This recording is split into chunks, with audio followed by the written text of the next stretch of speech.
Okay, let's go.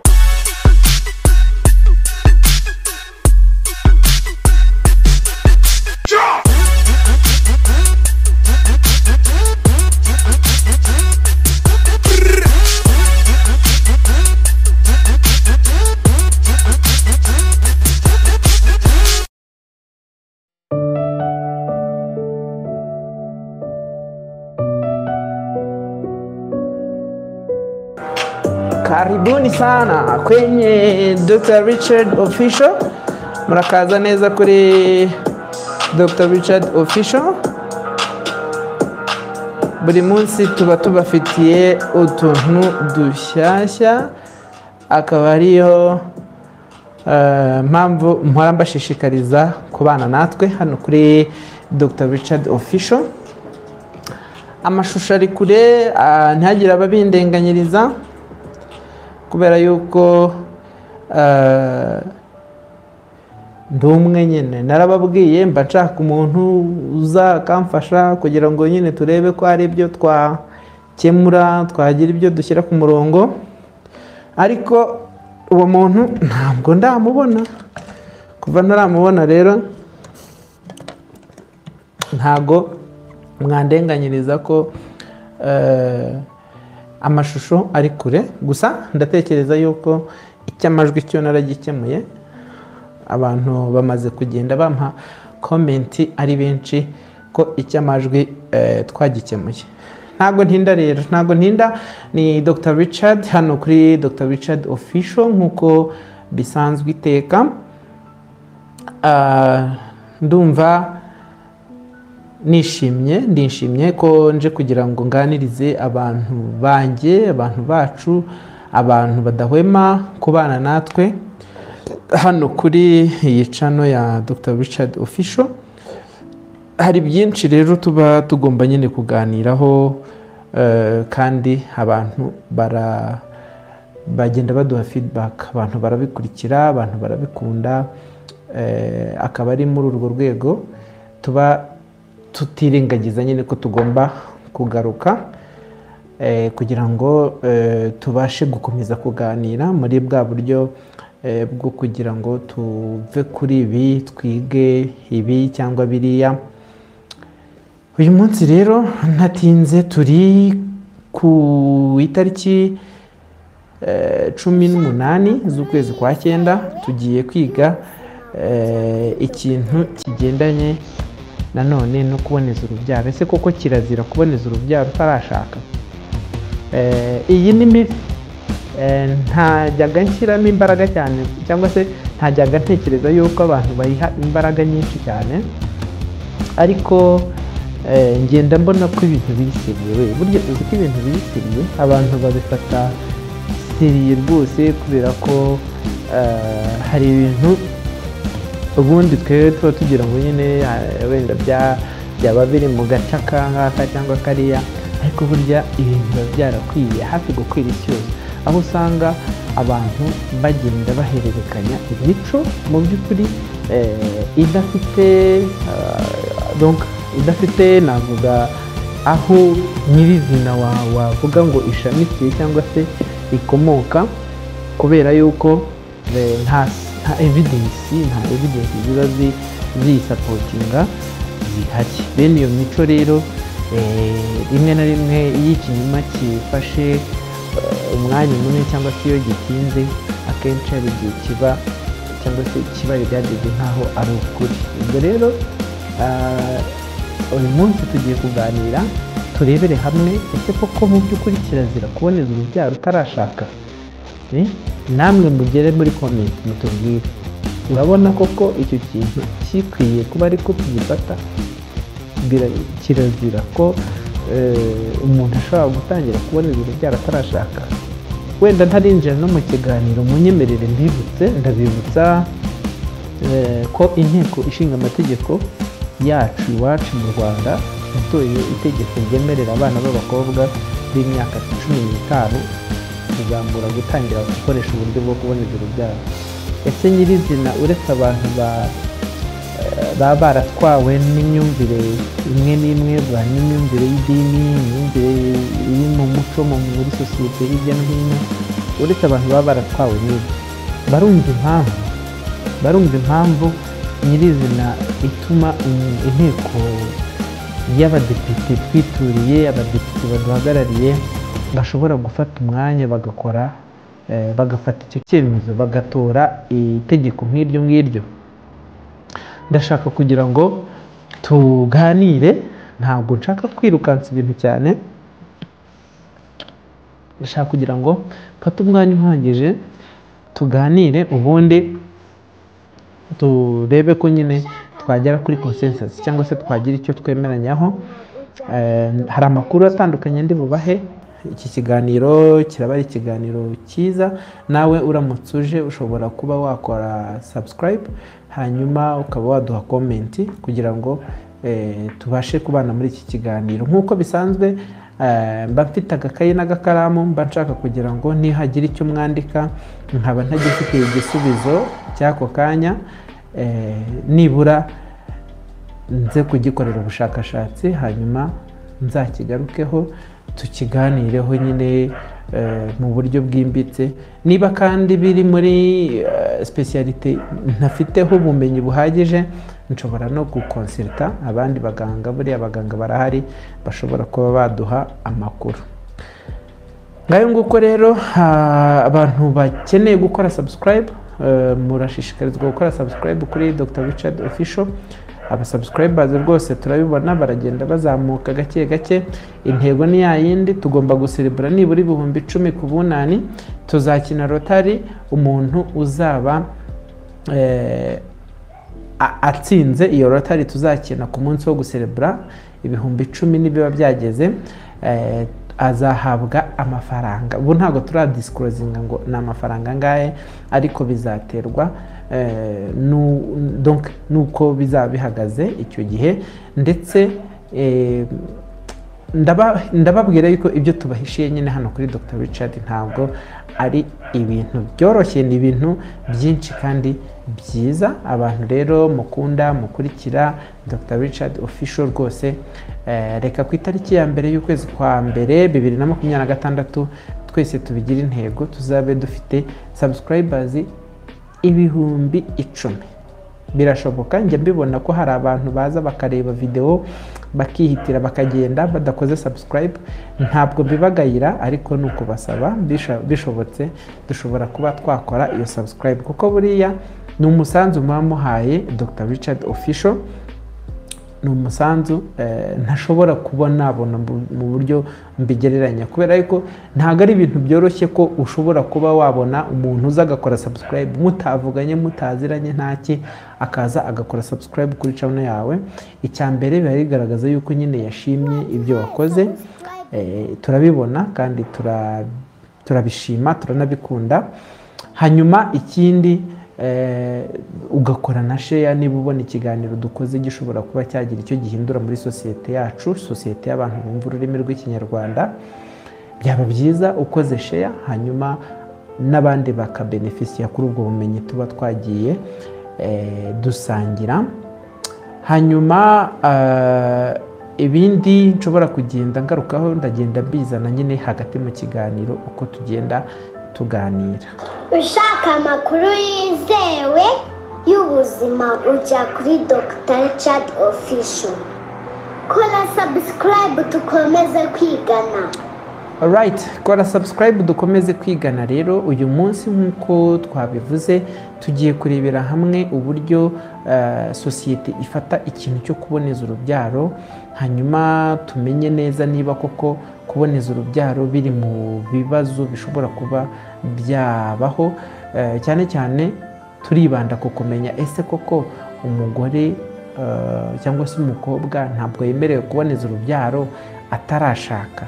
Icyo kintu mwebwe nka societe mukivugaho iki? Ese hirya no hino hari iki? Hari muri quartier aho ugenda aho uganira abo muvugana, kuboneza urubyaro utarashaka mu by'ukuri bifite ikihe kibazo, biteje izihe mpungenge? Ese kuruboneza ubundi bikemura ikihe kibazo? Ibyo noneho n'ibindi byinshi bigiye bitandukanye dushobora kugenda tugaruka muri iki kiganiro, turaza kugenda tubyumva. ngenda nanabacangiramo utuntu tw'udustori, utuntu tw'udukuru mba nagiye nyine numva aho mba niriwe, cyangwa se n'ibitabo bigiye bitandukanye ngenda nsoma. Hari inkuru nyine ngenda mbona nkavuga ko zishobora kuba zafasha abantu badukurikira kuba bakumva neza context y'ikintu tuba turi kuganiraho. Hanyuma turaza kureba imizi n'imihamuro y'iki kintu. Ese mu by'ukuri sosiyete ibintu nk'ibi akenshi ibikura hehe? Ese biba byaragiye biza bite? Ese hari icyo bishingiyeho? Noneho nibi bishya biri kuza uyu munsi, ese byo hari icyo bishingiyeho? Ndatekereza ko wenda abantu bafite ukuntu bizera, hari abari butangire kunyandikira muri comment bambwira ubwo bakwishyuye bimeze gutya na gutya. Ndayiteguye ayo mabuye mu yantere, ariko njyewe icyo niyemeje ni ukuza kubagezaho ukuri bitewe n'uko mbaragiye mbisoma, bitewe n'uko nabyize. Nagize umugisha, igihugu cyampaye amahirwe yo kwiga, ubwo rero ayo mahirwe ngomba kuyakoresha mbwira abanyarwanda amakuru y'ukuri, cyane cyane ashingiye ku byo namaze kumenya, kugira ngo nyine abanyarwanda bene wacu nabo babe babasha kubenefisya ku makuru meza nk'ayo ngayo. Ubwo rero reka tugumane muri iki kiganiro kugira ngo tugende turushaho kuganira, tumenye ubwino, tumenye akantu ku kandi kuri iyi ngingo.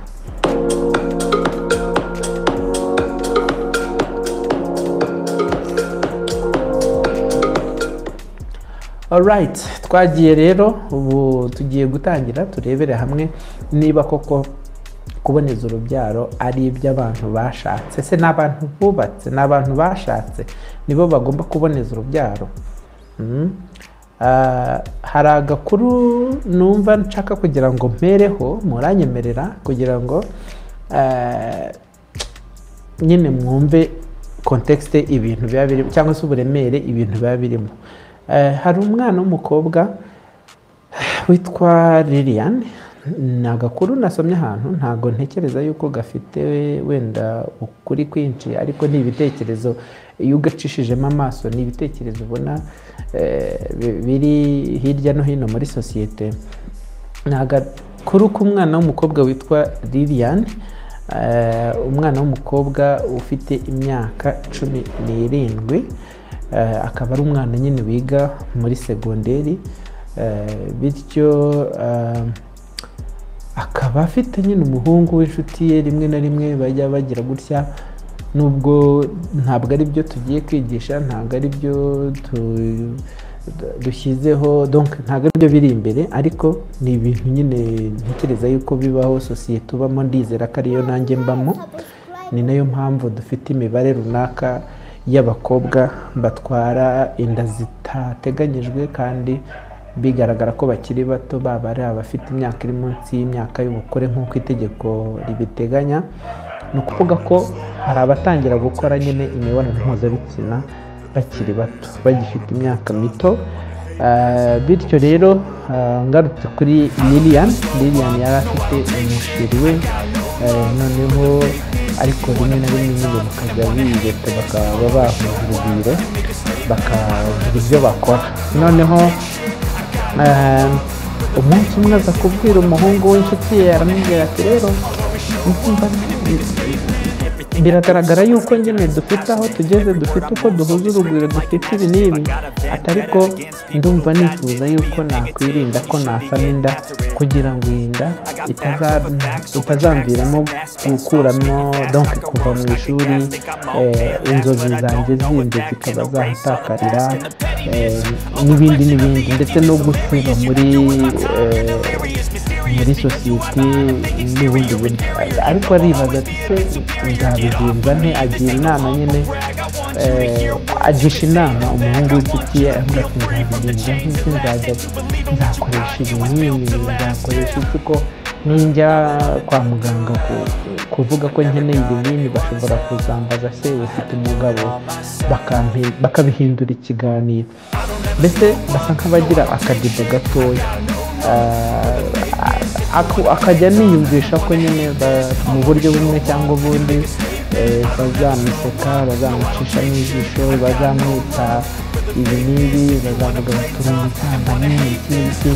Donc niyo bamuha serivisi akeneye ariko arumva azahatakariza ibaba, niko urubyiruko muri iki gihe dusigaye tubivuga. Hanyuma uko kuganira rero, uko yaganiraga nyine na mugenzi we nawe aravuga ati ubu njyewe wenda nakabaye nkufasha muri icyo gihe wowe ufite impungenge cyangwa se no kuba udatuje byo kuba wajya gusaba ubwo buryo bwo kuboneza urubyaro kwa muganga, wenda njyewe nkaba nakoresha agakingirizo. Ariko se nk'ubu nkanjye nanjye mu iduka njya kugura agakingirizo mvuga yuko ari akiki, mvuga ko nkeneye akiki, nyine ibintu nk'ibyo ngibyo. Abankurikira ngira ngo ubwo bari kunyumva aho baganishaga. Ni ukuvuga ngo n'ubundi nta gahunda yo kureka guhuza urugwiro bigeze bagira nk'uko bari basanzwe, ahubwo imbogamizi bafite ni uko bashaka gukomeza gukora ibyo bakora ariko hatarimo nyine ikintu cyo gusama. Kuko nk'umukobwa we yaravuga ati ndamutse nsamye rwose inzozi zanjye zaba zirangiye, ati kandi ndagukunda ntabwo numva nshoboye kwifata. Urumva wenda twebwe twaboneraho no kuvuga ko nyine hari uburyo bwo kwirinda inda zitateguwe ariko no kwirinda imibonano mpuzabitsina idakingiye cyane, ko akenshi inagufasha kukurinda izindi ndwara zandurira mu mibonano mpuzabitsina nka za sida, mburugu, imitezi n'izindi nyinshi zigenda zigaragara, ama hepatite bitandukanye. Dukomeje rero, umuhungu ageze aravuga ati rero ati ngewe numvishe mu rugo bavuga ko kuboneza urubyaro buriya ntago bigenewe abantu batarubaka. Ntabwo nzi ururimi tuzagenda tuvuga kwa muganga ubwo tuzaba tugiye gushaka iyo serivisi. Wumve nawe abana bo biyemeje ko nyine bazajya bagira uko bibonanira nyine mu buryo bwabo, ariko ntibashaka gusama, ntibashaka aramubwira ati ibyo ntibirabe byacu, ni ugutegereza tukazagera gute, tukazabanza tukarushinga, ubwo nibwo uzaba wemerewe kugira gute, kuboneza urubyaro. Hanyuma rero wenda ibya Lilian reka mbe mberekeye ahangaha. Hanyuma ndi kwibaza cyangwa se namwe mwibaza, ni ukuri koko Lilian yagombaga kuguma muri uwo mutego wo kumva yuko atayemerewe kuboneza urubyaro kubera yuko atarashaka? Ese kuboneza urubyaro ubundi kuba byaragenewe cyangwa se bivugwa ko byagenewe abashatse cyangwa se abashakanye, ibyo bintu mu by'ukuri byakomotse hehe, byavuye hehe? Reka twinjire mu mateka gatoya turebe ubundi byagiye biva hehe. Usanga rero kera ubundi ibintu byo kuboneza urubyaro bijya kuza byaje ahanini ku mpamvu nk'ebyiri. Impamvu ya mbere, byagaragaraga yuko nyine ubwiyongere bw'abatuye isi buri kwiyongera ku kigero gikabije cyane ugereranyije n'uburyo bakoramo ibibatunga. Ni ukuvuga ngo ugereranyije ibitunga abantu n'ubwiyongere bwabo, wabonaga ko hari ikintu cya discrepancy cyangwa se ukudahura. Bityo abacurabwenge nyine b'isi bazana izi tekinike zo kuvuga ngo bagerageze nyine kujera ubwiyongere bw'abantu. Hanyuma ikindi hakabamo noneho n'imiryango. Ubwo tuvuye ku rwego rw'isi tugiye ku muryango nyirizina, hakabamo imiryango nyine ishobora kuba kubera kutaboneza urubyaro rimwe na rimwe bakabyara abana b'indahekana cyangwa se bakabyara abana batateganyijwe. Ugasanga habaye ibibazo mu muryango, imyiryane, kubura ibitunga abana ntibabashe kubona ibibajyana, donc za minerivare, kujya ku ishuri. Donc ni impamvu nyinshi cyane ugiye kubireba. Ibyo byose rero biri mu byatumye abantu cyangwa se abacurabwenge bayobora uyu mugambi wo gucura cyangwa se wo kugena uburyo bwo kuboneza urubyaro, babukwirakwiza hose ku isi kugira ngo abantu nyine babashe kuboneza, bajye babyara abo bashoboye kurera, ariko kandi n'isi nayo ntigire cya kibazo cyo kuba abantu biyongera bari kure cyane ya productivity. Ni ukuvuga abantu bakiyongera cyane ariko ibibatunga n'ubutaka baturaho bwo ntabwo bwiyongera.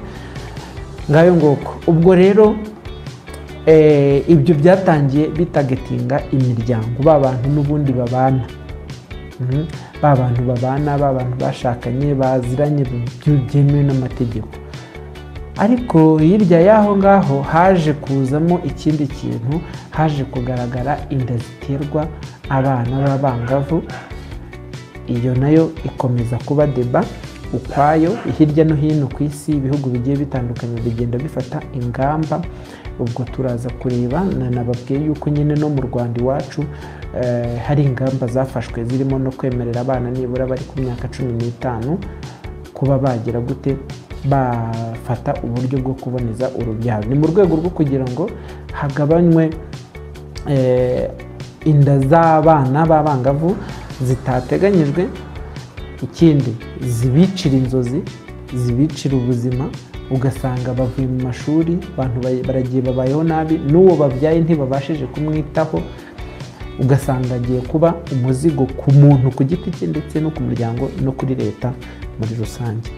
Ibyo rero byazamuye impaka nyinshi, ibintu bigendanye n'imyemerere, ab'umuco bajya aha, ab'amadini bajya aha, bati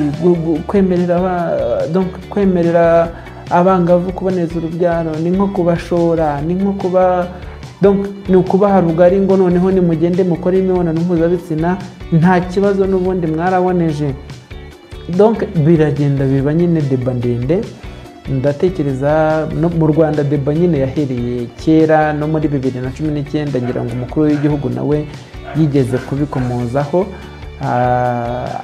agira nyine uko yabivuzeho, ariko asoza yanzura avuga ati abishyira mu maboko nyine y'abagomba gukora izo deba. Iyo deba ababishinzwe barayikora, birangira nyine bafashe umwanzuro ko batora itegeko ryemerera abana b'abakobwa bari munsi guhera ku myaka 15, mumbabarire, guhera ku myaka 15 ko bemerewe gufata cyangwa se gukoresha uburyo bwo kuboneza urubyaro. Izi historike zose nzigarutsemo kugira ngo nyine bereke uburemere n'ukuntu iki kintu atari ikintu cyoroshye. Mu by'ukuri ntabwo ari ikintu cyoroshye, ni ikintu cyazamuye impaka nyinshi, ariko kandi umuco wo ndetse n'imyumvire abantu bamenye kuva kera yabinjiye mu mutwe kuva kera, ibabwira yuko kuboneza urubyaro bigomba kuba bigenewe bariya bashatse. Hanyuma se siyanse buriya yo siyanse yo buriya ibivugaho iki? Ese hari icyo bikemura, hari icyo bimaze kuba umuntu yaboneza urubyaro atarashaka?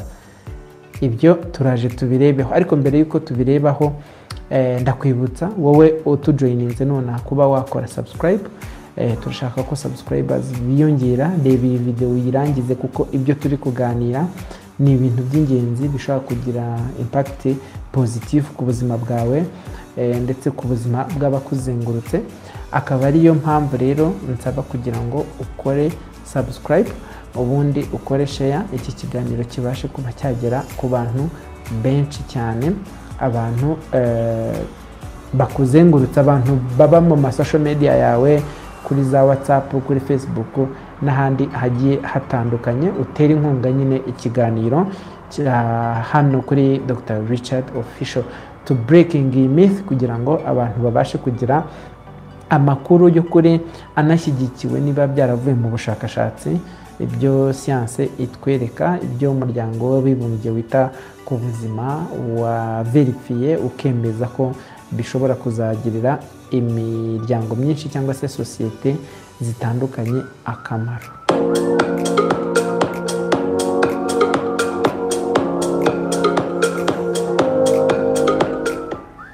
Waduhaye subscribe uko. Alright, ushobora rero kudutera inkunga kuri channel yacu ya Dr. Richard Official wifashishije mobile money. Ushobora kutwoherereza kuri mobile money, hari nimero iri muri description. Ushobora kandi no gukoresha kode ya Momo Pay niba uri mu Rwanda. ariko ubaye utari mu Rwanda ushobora gukoresha World Remit, ukayikoresha nanone iriya nimero igaragara muri description, ukaba wagira icyo utera inkunga iyi channel yacu, channel ya Dr. Richard Official, kugira ngo tubashe kurushaho kuguha ibintu bifite ireme, ibintu biryoshye, ibintu byizewe, ibintu biba byavuye mu bushakashatsi, turebe amakuru ari hirya no hino mu gihugu kugira ngo tubashe kumenya ese ni iki mu by'ukuri dukwiye kuba twafashisha imiryango yacu, sosiyete zacu, ni ibihe bizima twaha sosiyete duturukamo. Akaba rero ari muri urwo rwego ndi bugende nyine ngaruka, ntabwo ndi bugume kubabwira ntabwo ndi bugume kubabwira ibyo byonyine, reka tugaruke kuri cya kiganiro cyacu.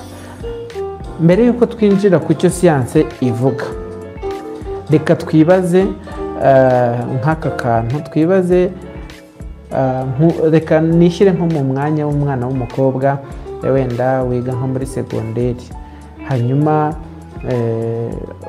akenshi uba usanga mu bitekerezo by'uyu mwana ari kwibaza ibintu bitandukanye. Bimwe mu byo yibaza abavuga ati nakagombye kuba nkoresha wenda ibinini cyangwa se ubundi buryo ubwo ari bwo bwose bwo kuboneza urubyaro, ariko buriya kwa muganga bazambaza niba mfite umugabo. Urumva iki ni ikimenyetso cya mbere kikwereka yuko icya mbere uyu mwana w'umukobwa ari sexually active, ni ukuvuga ngo akora imibonano mpuzabitsina, aranifuza rwose no kuba yaboneza urubyaro kugira ngo nibura bimurinde gusama, bimuhe uburenganzira bwo kuba yazagera ku nzozi ze. Ariko ibyo byo kugera ku nzozi ze abibujijwe no kuba yibaza niba kwa muganga bazamubaza ko afite umugabo.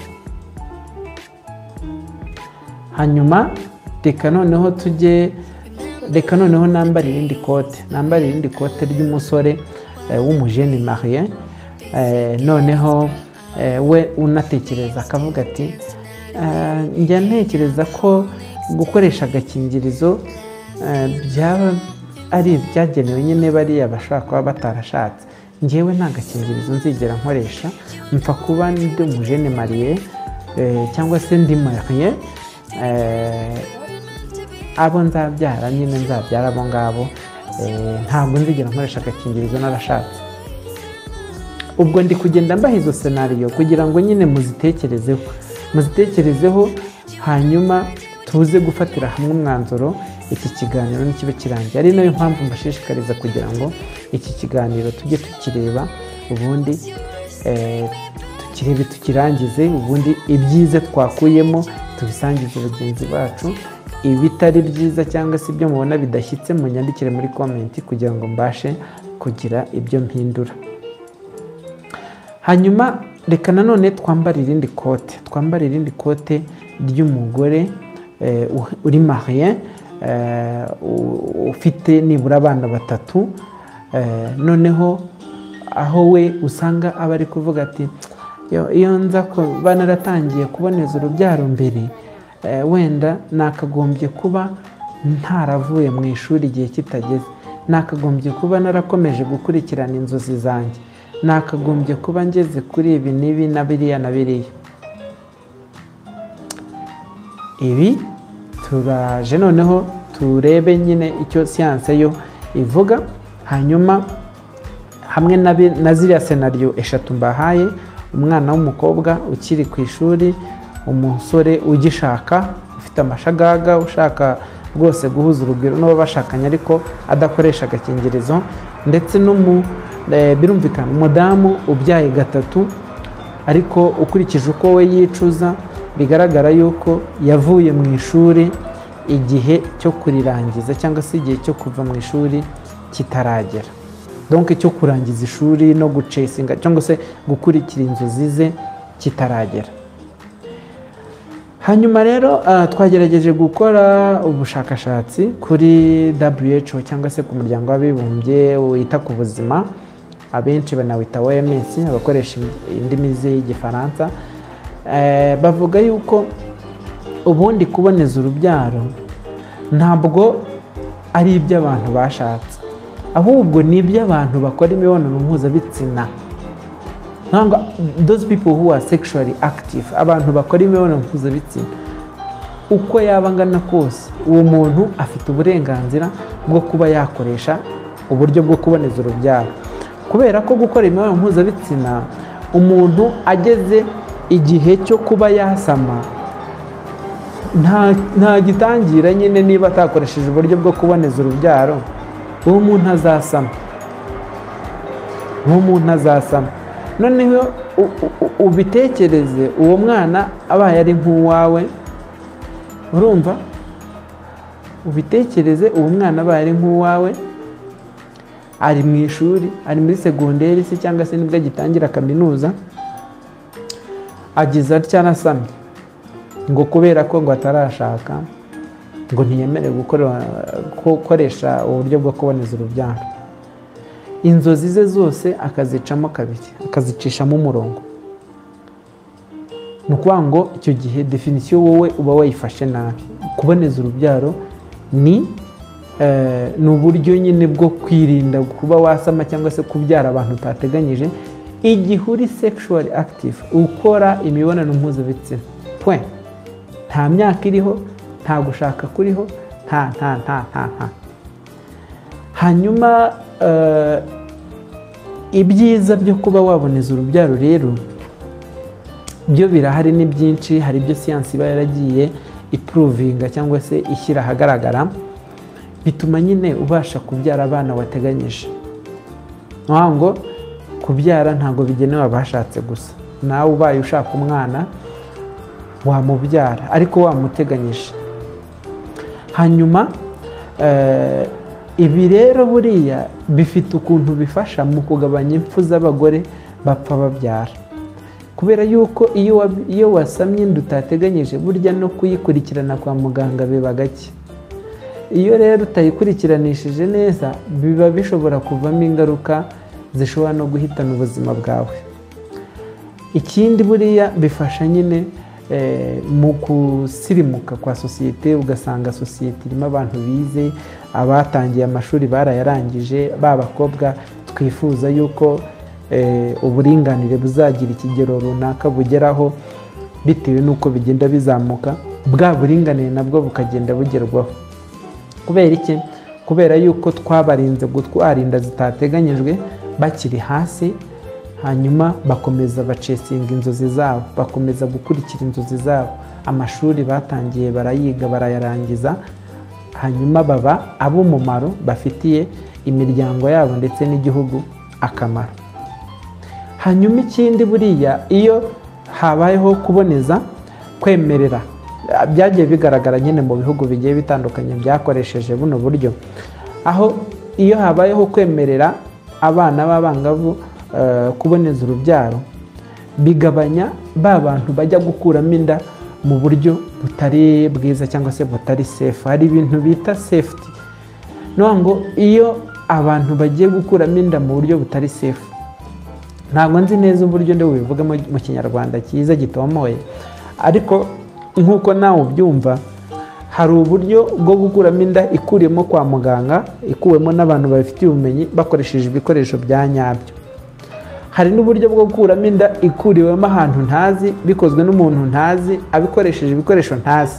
Ntabwo ndi bubigarukemo, abenshi nyine mufite story nyinshi mujya muvuga ngo Nyamirambo kwa Ntuza, aha kwa Ntuza, ukabuza umukecuru wenda ushobora gukoresha igiti runaka akaba yagufasha mu buryo ubu cyangwa buriya.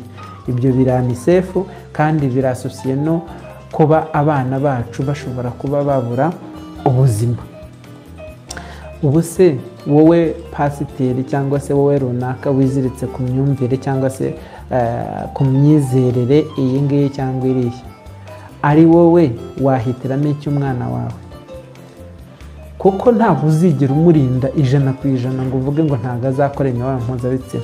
Ibyo niba utabishoboye, kumurinda gukora imibonano mpuzabitsina idakingiye cyangwa se itarimo kuboneza urubyaro.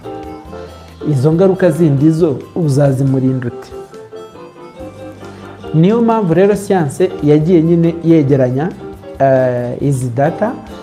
Muri analize bakoze babona yuko kuboneza urubyaro, kwemerera abana kuboneza urubyaro bakiri bato, biri mu bintu bibafasha. Kandi nanone nk'uko twabivuze, hari ikiganiro twakoze, hari ibindi birasosiye bagenda bavuga ngo umuntu uboneje urubyaro ngo uzasanga ngo atazagira amahirwe yo kubyara, donc ngo hari abagira ubumuga ngo bakaba babikurizamo ubugumba n'iki. My friend, ntabwo ari byo, ntabwo ndi hano kugira ngo mbabeshye.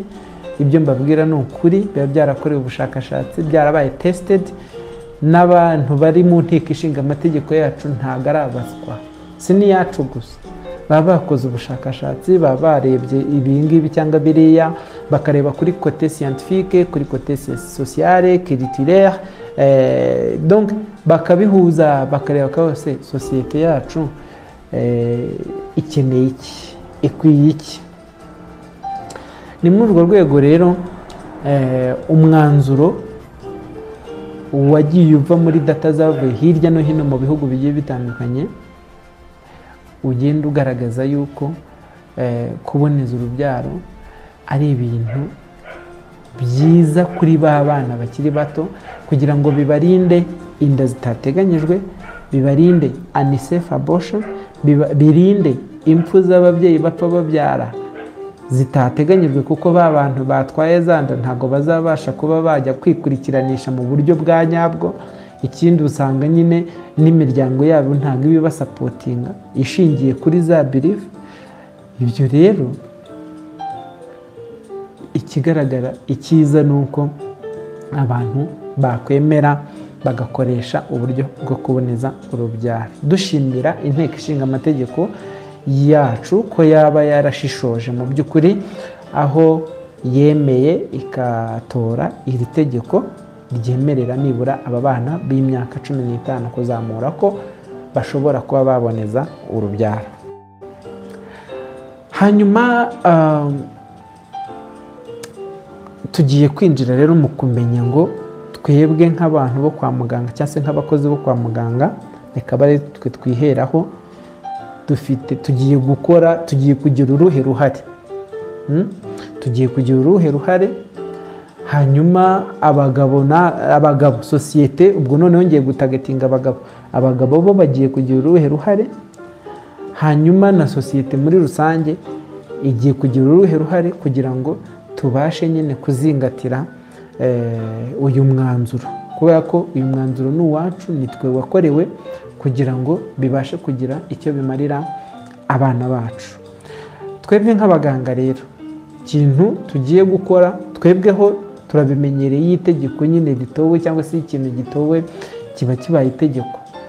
Kandi ikindi dufite umuco w'uko ntabwo mu byo dukora twe dutanga serivisi, ntabwo turi abacamanza.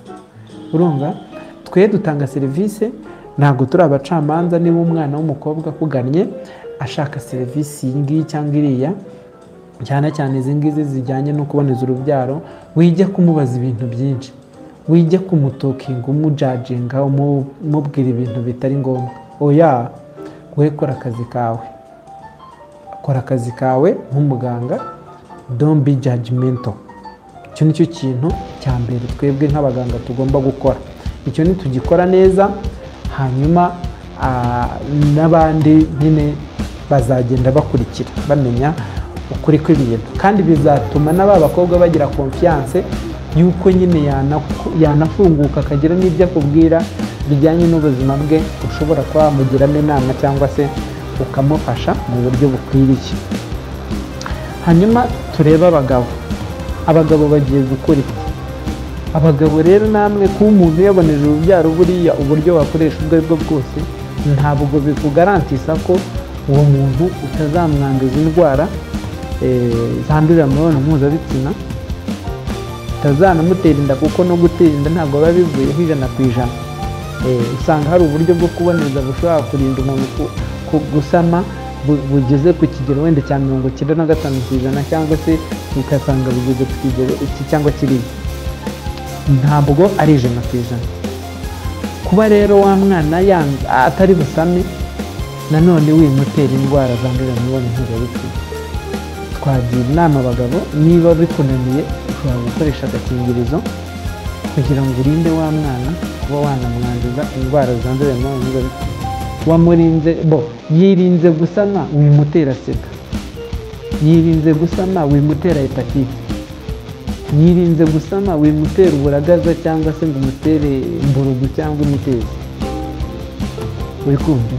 Icyo ngicyo kiri mu bintu twumva twashishikariza abagabo rwose. Iki kintu kigomba guhinduka cyangwa se kigomba kwitabwaho. Hanyuma sosiyete muri rusange rero yo ikintu isabwa no guhindura imyumvire, ikintu kigendanye no kuboneza urubyaro ntibyumvikane yuko ari ikintu cyagenewe abantu bashatse.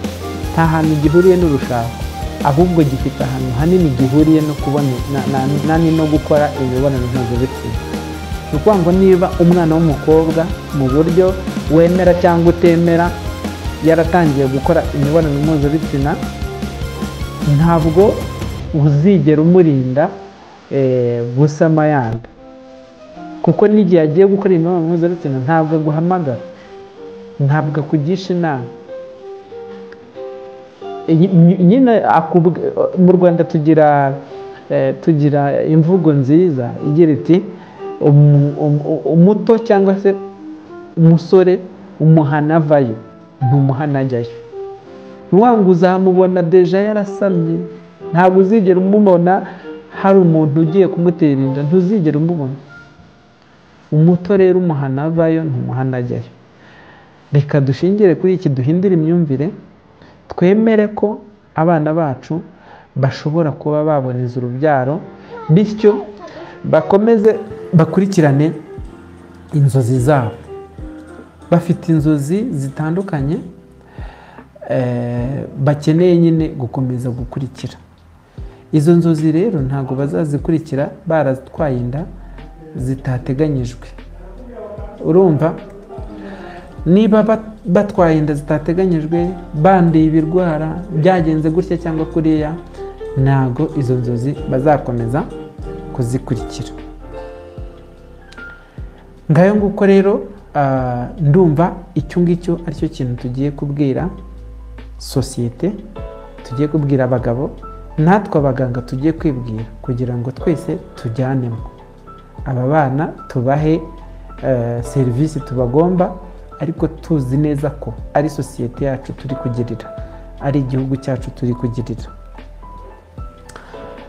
Ngayo nguko rero, reka noneho turebe ese bizafasha iki gihugu, bizafasha iki gihugu kuba nyine tuzaha aba bana uburyo bwo kuboneza urubyaro. Hari ikintu kinini byanze bikunze bizafasha igihugu, cyane cyane nkatwe mu Rwanda twamaze gufata umwanzuro wo gutora ririya tegeko.